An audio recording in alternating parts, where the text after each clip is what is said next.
علم کا مجھ کو شوق عطا کر خدا، علم نافع ملے از پائے علماء، علم نافع ملے از پائے علماء، علم کا مجھ کو شوق عطا کر خدا۔ الحمدللہ رب العالمین والصلاة والسلام علی سید المرسلین، اما بعد فاعوذ باللہ من الشیطان الرجیم، بسم اللہ الرحمن الرحیم۔ الصلاة والسلام علیک یا رسول اللہ وعلی آلک واصحابک یا حبیب اللہ، الصلاة والسلام علیک یا نبی اللہ وعلی آلک واصحابک یا نور اللہ۔ فرمان مصطفیٰ صلی اللہ علیہ وآلہ وسلم، تم مجھ پر درود بھیجو، اللہ تم پر رحمت بھیجے گا۔ صلو علی الحبیب صلی اللہ علی محمد صلی اللہ علیہ وآلہ وسلم۔ FGN چینل کے ناظرین، الحمدللہ آپ کی خدمت میں پھر یہ سلسلہ کتاب زندگی ہے لیے حاضر ہوئے ہیں۔ انشاءاللہ تبارک و تعالیٰ اس سلسلے کی برکت سے ہم جاننے کی کوشش کرتے ہیں کہ کتابیں کس قدر انسانی زندگی کے لیے اہم ہیں، اور انسانی معاشرے کی بہترین تشکیل میں، انسانی معاشرت کو بہترین مقام تک پہنچانے میں کتابوں کا کیسا رول رہا ہے اور کتابوں کا کیسا کردار رہا ہے۔ یقین جانیں کتابوں کی اہمیت، افادیت، کتابوں کے فوائد، کتابوں کی برکات، اس کے اثرات، اس کے ثمرات سے کسی قدر انکار نہیں کیا جا سکتا۔ کتاب واقعی انسانی زندگی کے تبدیل کرنے میں، انسانی زندگی کو بدلنے میں، انسانی زندگی کو انقلابات کی طرف لے جانے میں اور انسانی زندگی کے اندر انقلاب پیدا کرنے میں ایک بہت بڑا کردار ادا کرتی ہے۔ تو آئیے اس کتاب کے حوالے سے، کیا ہے کتاب زندگی، کیوں ہے کتاب زندگی، کیسے ہے کتاب زندگی، اس حوالے سے ہم اس سلسلے میں تذکرہ کرتے ہیں۔ آج ایک ایسی کتاب کا ہم تذکرہ کریں گے اور ایک ایسی شخصیت کا تذکرہ کریں گے جس کتاب نے اور جس شخصیت نے بہت بڑے بڑے کردار ادا کیے ہیں، اور اس شخصیت کا احسان بھی ہے، بڑا احسان ہے، بلکہ اس شخصیت کا اتنا بڑا احسان ہے ملت پر، مسلک پر، کہ ہم ان کو لفظوں میں بیان بھی نہیں کر سکتے۔ ہاں واقعی FGN چینل کے ناظرین، آپ یقیناً سوچ رہے ہوں گے کہ آخر ایسی کون سی شخصیت ہے جن کا اتنا بڑا احسان ہے ہمارے مسلک پر۔ الحمدللہ آئیے ہم آپ کو بیان کرتے ہیں۔ امام المتکلمین، رئیس المتکلمین، مجاہد جنگ آزادی حضرت علامہ نقی علی خان رحمۃ اللہ تعالی علیہ جیسی عظیم المرتبت ہستی، جن کا تذکرہ آج کے اس سلسلے میں سننے کی سعادت حاصل کریں گے۔ اب آپ یہ بھی سن رہے ہیں کون ہے امام المتکلمین، کون ہے رئیس المتکلمین، کون ہے ایسی شخصیت جن کو رئیس المتکلمین کہا جاتا ہے؟ علامہ نقی علی خان رحمۃ اللہ تعالی علیہ کی ذات و شخصیت کے نام سے یاد کیا جاتا ہے۔ آپ کو سن کے بہت خوشی ہوگی کہ وہ ذات و شخصیت ہیں امام اہل سنت، مجدد دین و ملت، اعلیٰ حضرت امام احمد رضا خان علیہ الرحمت و رضوان کے والد گرامی، ابا حضور حضرت علامہ نقی علی خان رحمۃ اللہ تعالی علیہ۔ یقیناً FGN چینل کے ناظرین، اللہ تبارک و تعالی نے علامہ رضا علی خان رحمۃ اللہ تعالی علیہ کے گھر میں ایسے گوہر نایاب پیدا فرمائے کہ اس گوہر نایاب نے امت پر بڑا احسان کیا، بڑی مہربانیاں کیں، بڑی شفقتیں فرمائیں، اور امت کو ایک صحیح نہج تک پہنچانے میں اور صحیح مذہب پیش کرنے میں اور عقیدہ حقہ کی ترجمانی کرنے میں بڑا رول رہا ہے۔ اب کہیں گے یہ علامہ رضا علی خان کون ہیں؟ یہ مجاہد جنگ آزادی حضرت علامہ رضا علی خان رحمۃ اللہ تعالی علیہ، یہ اعلیٰ حضرت کے دادا ہیں اور علامہ نقی علی خان رحمۃ اللہ تعالی علیہ کے والد گرامی ہیں۔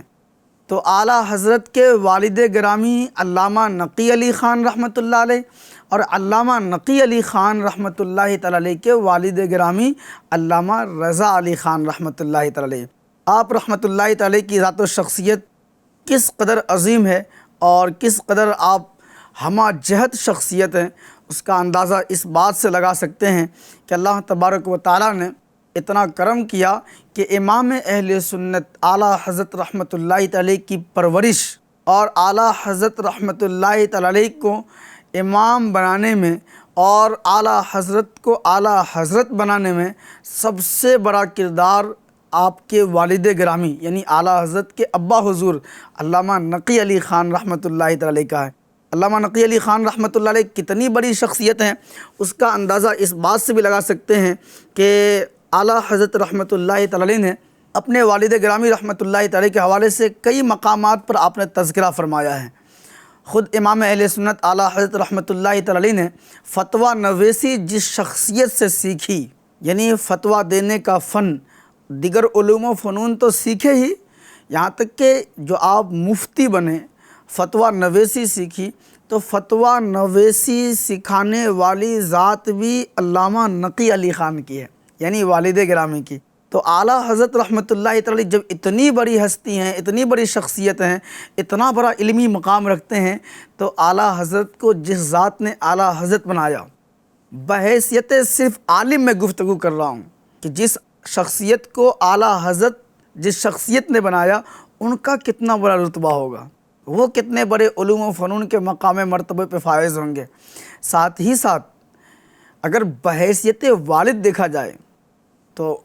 فضیلت تو یوں بھی بڑھ جاتی ہے،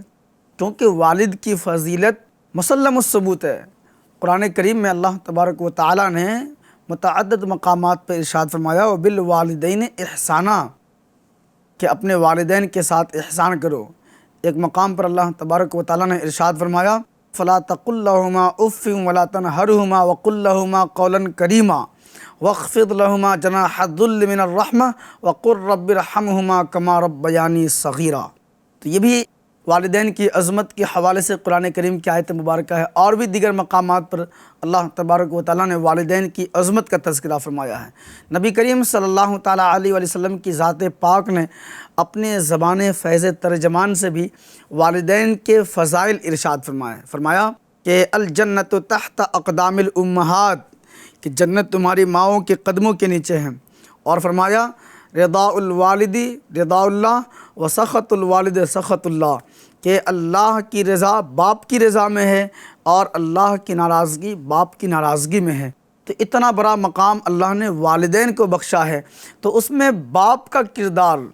ایک عظیم باپ ہونے کی حیثیت سے علامہ نقی علی خان رحمۃ اللہ تعالی کی ذات و شخصیت کو دیکھتے ہیں تو آپ نے باپ ہونے کا نہ صرف رول ادا کیا بلکہ باپ بن کے اولاد کی تربیت بھی بہتر سے بہتر کی اور سب سے اعلیٰ کی اس زمانے کے اعتبار سے، اور ساتھ میں ایک استاذ کا کردار بھی نبھایا۔ باپ بھی ہو، استاذ بھی ہو، تو کیا کہنے ہیں۔ تو علامہ نقی علی خان رحمۃ اللہ علیہ اعلیٰ حضرت کے جہاں باپ ہیں تو باپ ہونے کے ساتھ ساتھ آپ عظیم استاذ بھی ہیں۔ تو آپ کی بہت ساری کتابیں ہیں، آداب طعام کے حوالے سے، یعنی کھانے پینے کے حوالے سے، النجوم الثواقب فی تخریج احادیث الکواکب کے نام سے، الروایت الرویہ فی الاحادیث الاخلاق النبویہ، پھر النقادۃ النقویہ فی الخصائص النبویہ،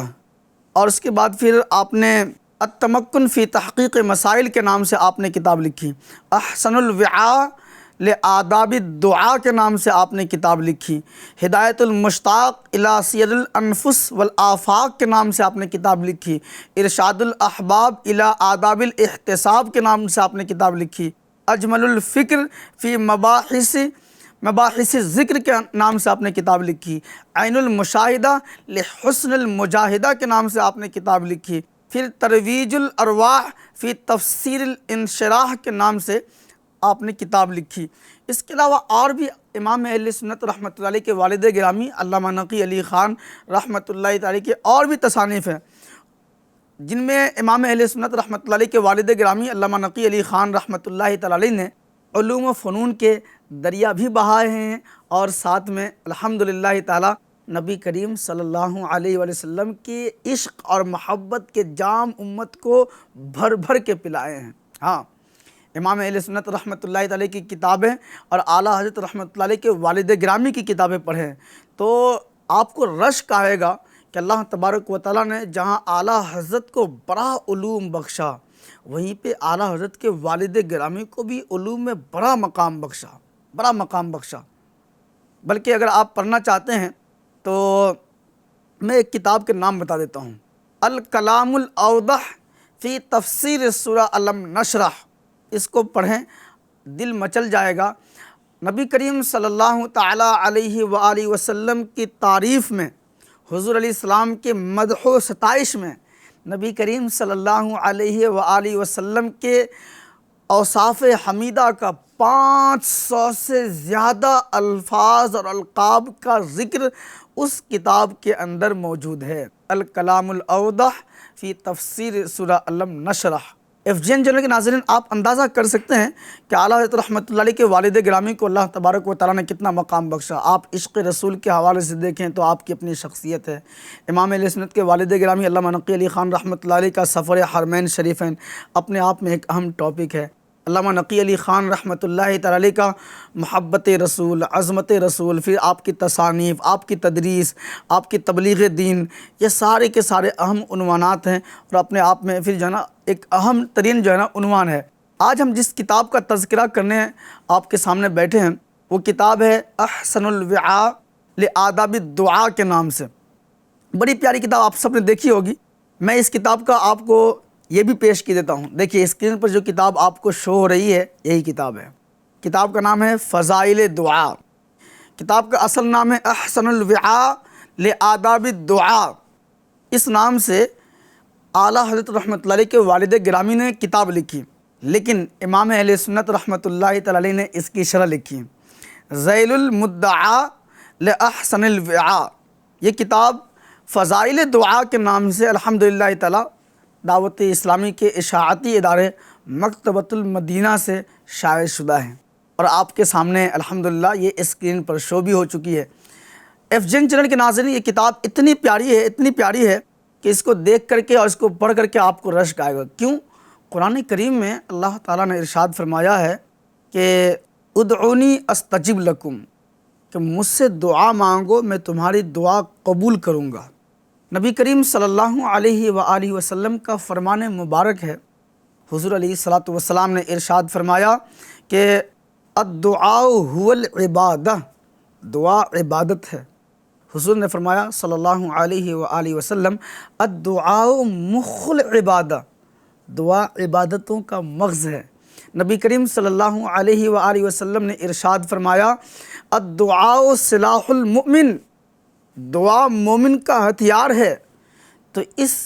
دعا کے فضائل کیا ہیں، دعا کے آداب کی حدیث شریف میں آتا ہے قیامت کے دن بندے کے سامنے بڑے بڑے اعمال پیش ہوں گے، تو بندہ ان اعمال کو دیکھ کر کے جب اپنے نامہ اعمال میں اتنے بڑے بڑے نیکیوں کے ذخیرے کو دیکھے گا تو وہ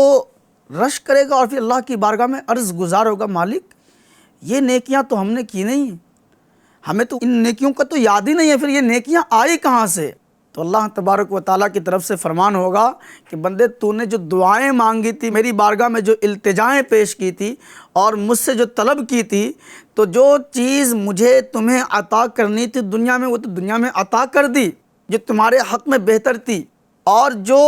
تمہارے حق میں بہتر نہ تھی دنیا کے اعتبار سے اس کو آخرت کا سرمایہ بنا دیا گیا۔ یعنی مفہوم روایت ہے کہ اللہ تبارک و تعالیٰ ان اعمال کو ان کے نامہ اعمال میں شامل فرما دے گا، اور پھر یہ جو ہے نا معاملات اور یہ واقعات بھی رونما ہوں گے۔ تو اس کتاب کے اندر صرف اور صرف دعا ہی نہیں بلکہ آپ دیکھ کر کے رشک کریں گے کہ کئی فصل جو ہے اس میں قائم کیے گئے ہیں۔ دعا کیا ہے، دعا کے حوالے سے قرآن کریم میں فضائل کیا کیا آئے ہیں، پھر دعا کے اسباب اور حاجات کیا ہوتے ہیں، فائدہ جلیلہ کیا ہوتا ہے، پھر محبوبان خدا کی بارگاہ میں توسل پیش کرنا، اللہ کے محبوبوں کی بارگاہ میں توسل، یعنی محبوبان خدا کا جو ہے توسل لے کر کے، یعنی وسیلہ لے کر کے، نبی کریم علیہ الصلاۃ والسلام کا وسیلہ لے کر کے، صحابہ و اہل بیت کا وسیلہ لے کر کے، اولیاء سلف صالحین کا وسیلہ لے کر کے، نیک اعمال کا وسیلہ لے کر کے اللہ کی بارگاہ میں دعا کرنا، تو اللہ پاک یوں بھی دعا قبول فرماتا ہے۔ پھر 3 بار یا ارحم الراحمین کہنے کی فضیلت، پھر اللہ تعالیٰ سمیع و بصیر ہے، بندے کی دعاؤں کو، بندے کی حاجات کو، بندے کے جو ہے نا مانگے جانے والی دعاؤں کو خود سنتا ہے، بندے کو اللہ پاک دیکھتا بھی ہے۔ یوں تو اللہ پاک ہر ایک چیز کا جاننے والا ہے، علیم و خبیر ہے۔ پھر یہ ساری چیزیں پھر آپ اس میں پڑھیں گے، مزارات اولیاء کے پاس جو دعائیں قبول ہوتی ہیں، تو مزارات اولیاء پر جانے کا بیان، مزارات اولیاء پر دعائیں کرنے کے حوالے سے، پھر علماء کرام نے جو مجرب طریقے بتائے ہیں اس حوالے سے آپ پڑھیں گے۔ حضرت سیدنا خواجہ نظام الدین اولیاء محبوب الہی رحمۃ اللہ تعالی کی روشن کرامتوں کا ظہور دعا کی برکت سے کیسے کیسے ہوئی، اس کے بارے میں آپ پڑھیں گے۔ اس میں اعظم و کلمات اجابت، اس کے حوالے سے آپ فصل پنجم میں پڑھیں گے۔ پھر موانع اجابت، یعنی دعا قبول نہ ہونے کے کیا کیا مراحل ہوتے ہیں، کیوں دعائیں بعض اوقات قبول نہیں ہوتی ہیں یا قبول ہوتی ہیں تو دیر سے ہوتی ہیں، یہ ساری کیفیات، سارے حالات، ساری چیزیں جو ہے نا آپ اس میں پڑھ پائیں گے۔ پھر کن کن باتوں کی دعائیں اللہ پاک کی بارگاہ میں مانگنی چاہیے اور کن کن باتوں کی دعائیں اللہ سے نہیں مانگنی چاہیے۔ یہ علماء کا اس امت پر احسان ہے کہ علماء امت نے یہ ساری باتیں بیان فرمائی ہیں کہ اللہ پاک کی بارگاہ سے کیا مانگیں اور کیا نہ مانگیں، یہ بھی ہمیں سکھایا گیا ہے۔ ہماری شریعت نے یہ سارے آداب اور احکام بیان کیے ہیں۔ اس کے بعد موت طلب، بعض اوقات لوگ کہتے ہیں یا اللہ مجھ جو ہے اس سے بہتر تھا کہ میں مر جاتا، اس سے بہتر ہوتا کہ میں جو یہ ہو جاتا وہ ہو جاتا، مجھے موت کیوں نہیں آ جاتی۔ تو اس طرح کے کلمات کہنے چاہیے نہیں کہنے چاہیے، اس کے حوالے سے بھی رہنمائیاں موجود ہیں، نہیں کہنی چاہیے۔ موت کی تمنا کرنے کی کیا صورت ہو سکتی ہے، کیا نہیں ہو سکتی ہے، اس حوالے سے یعنی کون سی دعا مانگنی ہے اور کون سی دعائیں نہیں مانگنی ہے۔ غوث اعظم رضی اللہ تعالیٰ عنہ کا ارشاد کیا ہے دعا کے حوالے سے، وہ بھی آپ اس میں پڑھیں گے۔ پھر دعا بہتر ہے یا قضا پر راضی ہو کر ترک دعا بہتر ہے، کیا بہتر ہے؟ یعنی اللہ پاک کی بارگاہ میں دعا کریں یا جو اللہ پاک نے جو ہماری قسمت میں، ہماری قضا میں، یعنی ہماری تقدیر میں جو کچھ اپنے علم کے موافق پہلے سے لکھ لیا ہے تو اس پر راضی رہیں اور ترک دعا کا معاملہ اختیار کریں، کیا کریں، اس حوالے سے بھی اس میں بہت ساری رہنمائیاں موجود ہیں۔ احکام فقہ و تصوف کا فرق کیا آتا ہے یہ بھی موجود ہے۔ سنت پر زیادت کا مسئلہ بھی اس میں موجود ہے۔ پھر بزرگان دین کے واقعات بھی موجود ہیں، کس بزرگ کی دعا کس وقت قبول ہوئی، کس سبب سے قبول ہوئی، یہ بھی موجود ہے۔ تو ایف جی این چینل کے ناظرین، آپ اس کتاب کو جو ہے نا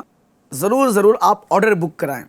ایف جی این چینل کے ناظرین دیکھیں، آپ ماشاء اللہ تعالیٰ اسکرین پر یہ جو نمبر شو ہو رہا ہے، اس نمبر پر آپ جو ہے نا آرڈر بک کرائیں۔ اللہ نے چاہا تو یہ کتابیں بھی اور دیگر کتابیں بھی آپ پڑھنا چاہتے ہیں تو ضرور پڑھنا چاہیے۔ حلیۃ الاولیاء و طبقات الاصفیاء، اللہ والوں کی باتیں، امام غزالی کی کتاب احیاء العلوم، پھر اس کے بعد منہاج العابدین، پھر ایھا الولد، پھر ریاض الصالحین، فیضان ریاض الصالحین، اس کے بعد بہار شریعت، صلاۃ الجنان، سیرت الانبیاء، سیرت مصطفیٰ، سیرت رسول عربی، سیرت مصطفیٰ جان رحمت، اتنی ساری کتابیں ہیں اور بہت سینکڑوں کتابیں ہیں۔ الحمدللہ آپ آرڈر دیں، اللہ نے چاہا تو انشاءاللہ یہ کتابیں آپ کو آپ کے گھر پر اویلیبل کرائی جائیں گی، بہت ہی مختصر سے ہدیے میں انشاءاللہ الکریم۔ ایک بات تو یہ ہو گئی۔ دوسری بات یہ ہے کہ اگر آپ آرڈر نہ بھی بک کرانا چاہیں، لیکن اگر آپ ان مقامات پر ہیں، جیسے احمد آباد میں ہیں تو مرزا پور فیضان مدینہ ہے، آپ وہاں جا کر کے بھی آپ کتاب حاصل کر سکتے ہیں، ہدیتاً طلب کر سکتے ہیں۔ آپ اگر ممبئی سے ہمیں جوائن کر رہے ہیں، سن رہے ہیں، تو آپ فیضان مدینہ ممبئی کہ آپ مین گیٹ پر دیکھیں مکتبۃ المدینہ دو جگمگا رہا ہے، مکتبۃ المدینہ بھی، مکتبۃ المدینہ العربیہ بھی۔ حیدرآباد میں ہے تو حیدرآباد میں مکتبۃ المدینہ ہے، جمشید پور میں ہے تو جمشید پور میں مکتبۃ المدینہ ہے۔ آپ دیکھیں تو بریلی شریف میں ماشاءاللہ امام اہل سنت اعلیٰ حضرت رحمۃ اللہ علیہ کے مزار مبارک سے بالکل چند قدم کے فاصلے پر، بمشکل 25 سے 30 قدم کے فاصلے پر اعلیٰ حضرت رحمۃ اللہ علیہ کے مزار پر جوں حاضری دینے جائیں تو سامنے ہی مکتبۃ المدینہ موجود ہے۔ اس کے بعد آپ دیکھیں تو ٹانڈا کے اندر مکتبۃ المدینہ ہے، اور بھی دیگر مقامات پہ وطن عزیز ملک ہندوستان میں جگہ جگہ، دہلی میں ہے، کیپٹل ایریا ہے پورے ہندوستان کا، ہمارا راجدھانی ہے وہ، تو وہاں پر بھی آپ میٹیا محل میں جائیں، جو کتابوں کا وہاں پہ پورا ایک تانتا لگا ہوا ہے، کتابوں کی کثیر دکانیں ہیں۔ وہیں دعوت اسلامی کا ماشاءاللہ مکتبۃ المدینہ وہاں بھی موجود ہے، آپ وہاں سے بھی کتابیں حاصل کر سکتے ہیں۔ تو پڑھیں، کیا کسی شاعر نے کہا تھا، لکھنا نہیں آتا تو میری جان پڑھا کر، ہو جائے گی مشکل تیری آسان پڑھا کر۔ پڑھنے کے لیے تجھے کچھ نہ ملے تو چہروں پہ لکھے درد کے عنوان پڑھا کر آ جائے گا اقبال تجھے جینے کا قرینہ، تو سرور کونین کے فرمان پڑھا کر لا ریب تیری روح کو تسکین ملے گی، تو کرب کے لمحات میں قرآن پڑھا کر۔ تو ایف جین چینل کے ناظرین آپ پڑھیں، اللہ نے چاہا تو انشاءاللہ پڑھنا سکون دے گا، پڑھنا آپ کے اطمینان قلب کا ذریعہ بنے گا۔ دینی کتابوں کو پڑھنا انشاءاللہ تبارک و تعالیٰ کسی اعتبار سے بھی آپ نقصان میں نہیں رہیں گے، فائدہ ہی فائدہ ہے۔ دینی کتابوں کے پڑھنے سے بزرگوں نے فرمایا کہ آنکھ کی روشنیاں بھی بڑھتی ہیں۔ ہم نے علماء اہل سنت کو دیکھا کہ جن کی عمر 65 70 80 پلس ہو چکی ہیں، بلکہ ایسے بھی علماء کرام کو دیکھا جو 90 کے قریب کی عمر کے ہیں، لیکن آج بھی ان کی آنکھوں پر عینک نہیں ہے، جبکہ راتوں دن پڑھتے ہیں پڑھاتے ہیں۔ آج بھی اتنی عمر کے ہونے کے باوجود ایسے ہمارے اکابرین شخصیات وطن عزیز ملک ہندوستان میں جلوہ گر ہیں، ان کو آج بھی ایسے ہی نظر آتا ہے جیسے ہمیں آپ کو نظر آتا ہے۔ وجہ وضو کر رہے ہیں تو پانی کی وضو کی برکت سے بھی آنکھ تر و تازہ ہے، نماز کی پابندی کی برکت سے آنکھ تر و تازہ ہے، دینی کتابوں کے مطالعے کی برکت سے آنکھ تر و تازہ ہے، دینی محافل کی برکت سے آنکھ تر و تازہ ہے، اللہ کا کلام پڑھنے کی برکت سے آنکھ تر و تازہ ہے، احادیث رسول صلی اللہ علیہ وسلم کو پڑھنے پڑھانے کی برکت سے آنکھ تر و تازہ ہے۔ اسی طریقے سے جو بزرگان دین کی جو کتابیں ہیں تو ان کتابوں کی برکت سے بھی آنکھ کی روشنیاں، آنکھ کی بینائی ختم نہیں ہوتی، بلکہ الحمدللہ بینائی اور بڑھ جاتی ہے۔ ایف جین چینل کے ناظرین جب تک انشاءاللہ اپنا خیال رکھیے، آئندہ پھر کسی دوسرے سلسلے میں دوسرے ایپیسوڈ کے ساتھ دوسرے کسی عنوان کے ساتھ کتاب اور صاحب کتاب کے ساتھ آپ سے پھر ملاقات کریں گے۔ صلو علی الحبیب صلی اللہ علی محمد صلی اللہ علیہ وآلہ وسلم۔ علم کا مجھ کو شوق عطا کر خدا، علم نافع ملے از پائے علماء، علم نافع ملے از پائے علماء، علم کا مجھ کو شوق عطا کر خدا۔